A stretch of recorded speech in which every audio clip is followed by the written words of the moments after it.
L'empire américain de Donald Trump contre-attaque avec pour nouveau terrain de combat l'espace.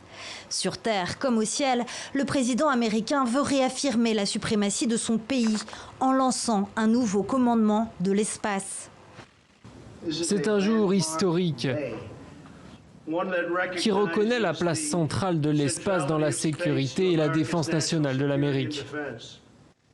Spacecom, c'est son nom, a déjà son drapeau.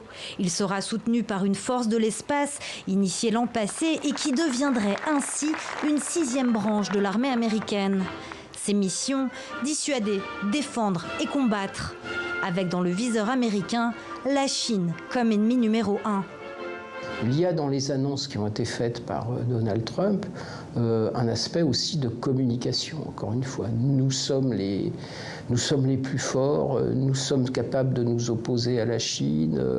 Dans le domaine spatial, nous sommes les numéros 1. L'espace est un enjeu primordial en termes stratégiques, en termes technologiques. Tout ça, c'est une réaffirmation de la puissance américaine. En 2007, la Chine réussit à détruire un de ses satellites en orbite lancé depuis son territoire. Depuis, la menace pèse sur le reste du monde. L'espace, un enjeu géopolitique qui serait devenu un nouveau terrain de guerre. Depuis 10-15 ans, on assiste à une militarisation progressive de l'espace et un lieu, on va dire, de plus en plus agressif. Donc ça devient un lieu de conflictualité, là où on avait un espace qui est normalement ouvert.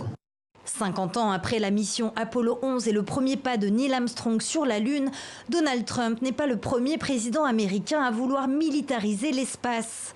En pleine guerre froide, Ronald Reagan avait déjà amorcé un projet de bouclier antimissile abandonné après la chute de l'URSS. Un projet baptisé